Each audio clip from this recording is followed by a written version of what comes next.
Hi, I'm Christine. Welcome back to Cabin Creek Homestead, and today is really special because today is my adoption day.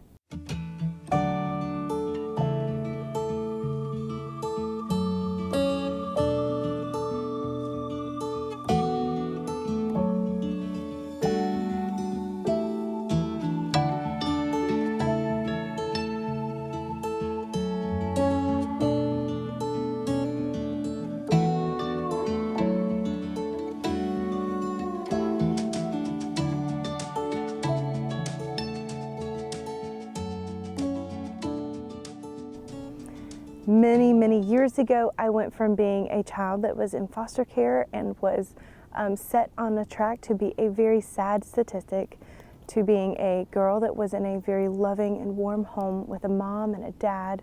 And in that adoption, I gained a grandmother and lots of aunts and uncles and cousins and a sister.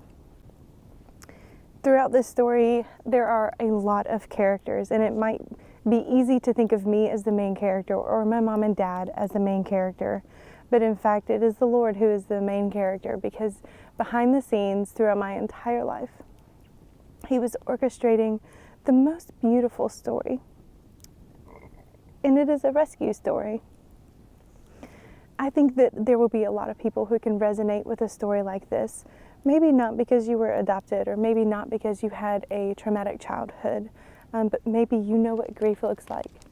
And I hope that you can also resonate with knowing what rescue and joy and hope look like. So this is my story. I guess it all began when I was 3 years old, and a very vindictive neighbor made a false allegation against my biological father. She was mad at him for confronting her child for pouring sand in a gas tank, and she made a vindictive false claim into the police stating that he was abusing his children.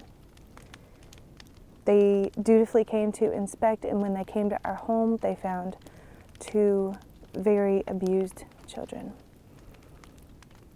At the time, I did not know who the perpetrator of these crimes was. I came to know the truth much later as an adult, when I met my biological family again when I was 21. And there's a very sad truth that arose from that. But in the beginning of the story, I would like you to know that my father was a good man. My mother was a good woman. There were strangers in their life that they thought they could trust. And I will leave it at that. So when I was 3 years old, myself and a sibling were removed from that home, and we were placed into foster care.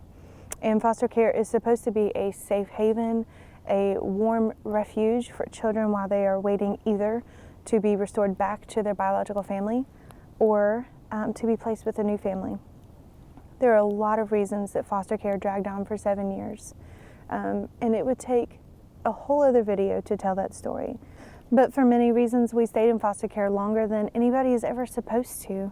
And we were adopted when I was 9 and my sibling was 10. Foster care was supposed to be a safe place, and it was in a few instances, but we moved homes a lot because of our behavior problems. We were just very difficult, troubled, and traumatized children who acted out in a lot of very scary ways, and that was hard for some folks to handle. And one of our homes turned into a very extremely dangerous and abusive home. There was physical and sexual and emotional abuse. We were often taunted or teased or tortured, and often told that we were going to be returned to our biological family, where we would be tortured even more if we didn't stop acting out. And that was the home that I was in right before we were adopted. So when I came to Anders and Kathleen's house, I was not a healthy child. I was not a happy child. And I was not looking forward to having parents. I'd had a lot of broken promises before I met Anders and Kathleen. There were several families that told us that they were going to adopt us and keep us forever. And for a reason we didn't understand, and without any warning, we were often packed up with our clothes in a trash bag and sent to live with new people.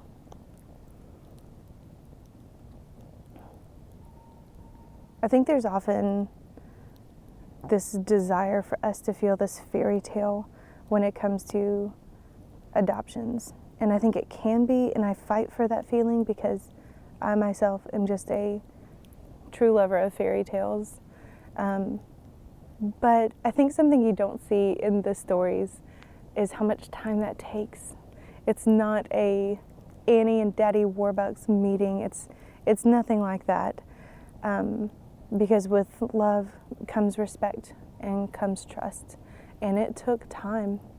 And my new mom and dad were in it for the long haul, and they were very willing to take it one day at a time and to earn our trust. I remember one of our first interactions, I remember what a sassy 9-year-old I was, because I was walking up the stairs with my stuff, ready to go find my new room, and I rolled my eyes and I asked them, well, do you even have horses? Because I was already one of the crazy horse girls. And they said no. They looked so confused. And I said, well, do you have cable? Because it was the 90s and I loved DuckTales. And they didn't even have cable. And I huffed up the stairs and I thought, well, we won't be here long anyway, so it doesn't matter that they don't have the things that I like. But they did adopt me and I stayed forever. Eventually I did get horseback riding lessons, and they got a DVD player and a Nintendo 64, which was awesome. And I thought that those things were going to be so great about my life. But I had no idea the beautiful relationship that was waiting for me when I finally learned how to trust and respect and understand the mother-child relationship and the father-child relationship. And it was not always perfect. There were some really hard times. I was still a very troubled child, and I think I ruined a few years of their life in the beginning. There were a lot of tears and a lot of, oh my goodness, what kind of adult are you going to turn out to be if this is how you act? But I was coached diligently, and I was forgiven, and I was taught. But I was really celebrated. One of the things that I counsel other adoptive parents to do is to lean in hard to what that child loves to do. If they love art, send them to art camp. If they love animals, let them have the animals. If they are good at math, lean into that and give them, I don't know what kids that love math needs. I don't have that experience, but do whatever a math kid wants to do. For me, it started with art. I loved art, so I got art lessons and art supplies, and when I wanted to draw a horse head on the wall, they said, sure. So I painted a giant horse mural on my wall when I was like 12, and I got horseback riding lessons, and I got piano lessons. Oh, I love music. And I began to thrive, not as a child that identified as a former foster child who couldn't articulate what her life was like before she moved in with these strangers, to a kid that was not really good in school, but good at a lot of other things. I remember my dad would come and peek his head in my bedroom door and say, hey, would you come down and play the piano for me? And I would say, oh, yes. And he would sit there serenely, not a book in his hand, not a phone in his hand. They didn't have smartphones back then, but whatever. And just be content to sit there and celebrate my musical talent. My mom still has some of my artwork framed that I did when I was young. It's not even that good, but that's how much she celebrated me.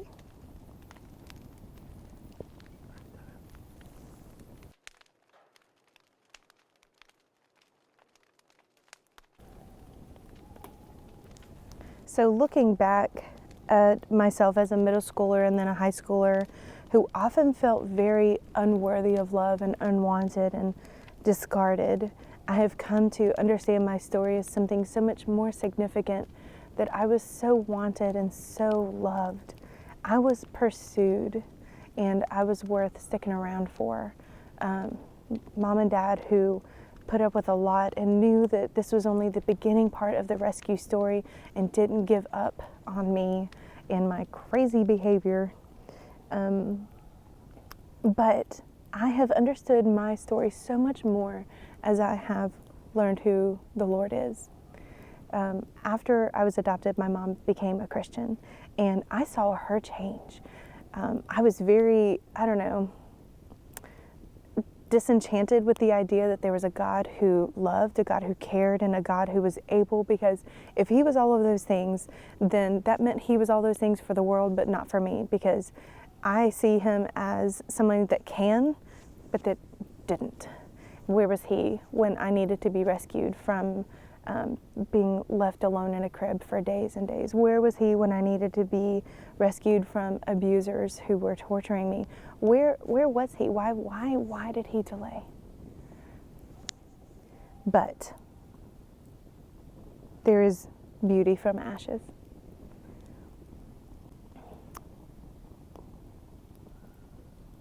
Shortly after my mom became a Christian, she was on this mission to take us all to heaven with her. And daily devotionals began, and Bible reading. And at one point, I stuck my fingers in my ears, just saying, I don't want to have any part in this. I don't want anything to do with this, because if God is good, then he was not good for me. And Mom pulled back a little bit and was patient. But then one day, Mother Teresa died, and she was my hero. I resonated with the children that she went to Calcutta to save. And now she was gone, and what were they going to do? And I remember asking my mom, what are those children going to do? Like, who is going to go? And my mom said to me, I remember as clear as yesterday, my mom said to me, maybe it's going to be you. Maybe you could go. And that made me pause, because could it be that something beautiful could come out of something so tragic? Was there a purpose in this? Because if there was, I could be okay with it. But suffering with no plan of redemption, suffering for no reason at all, did it make me a compassionate person? Did it make me a good listener? It did. It did. There was a purpose. So my heart softened a little bit to the idea that God had a plan, and he was going to use me, and he was going to use my story.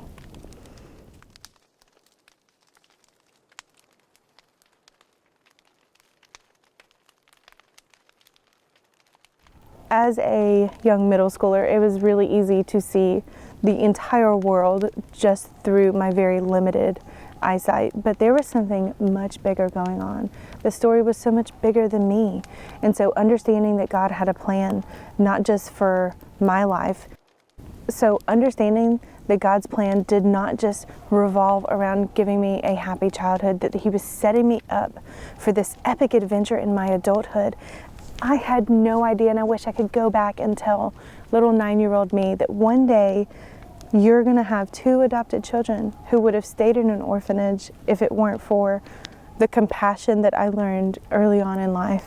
That one day I would live in another country where little girls feel so unwanted, and I could tell them that your father may have wished that you were a boy, but God always knew who you were going to be, because he made you that way. He made you fearfully and wonderfully in your mother's womb.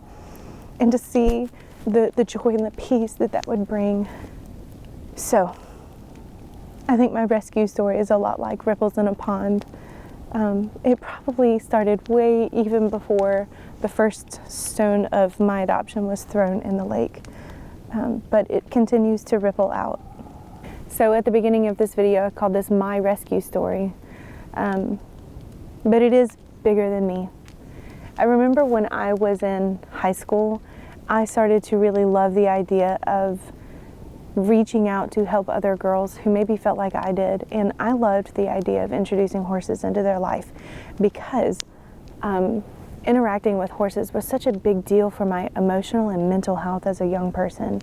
And I had always hoped that it would come full circle and that I could give to others what I had been given with equine therapy. So in the same way that my adoption story was not just about me, it was about the children that we would adopt one day, about the people that we would interact with and resonate with on so many levels. This farm is not just about me, even though it probably started that way. I can't wait to see what he does with this land. And I can't wait to see how he continues to use my story. I'm very much looking forward to seeing how he uses this farm in our neighbors' lives, in our community, in our church, and in our own family. At the beginning of this video, I called this my rescue story. And I also talked about how I was not the main character, that the main character of my story is the Lord. And it would be really easy to look at my story and say, there, that proves that God is not good. But I challenge you with this. We live in a very broken, hurting, sinful world. And he took something that was completely broken and made it brand new. And he made something beautiful out of a very broken story. This fire is very destructive, but I can't wait to use its ashes as a fertilizer in my garden. There is beauty, there is goodness, there is growth. There is no light without darkness, and there would be no Christine that you know today if I was not the child who lived through what I lived.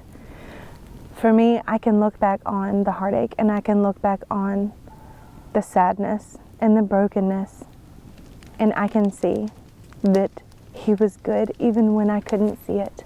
And he was there even when I couldn't feel it. He was doing something, and he did it beautifully.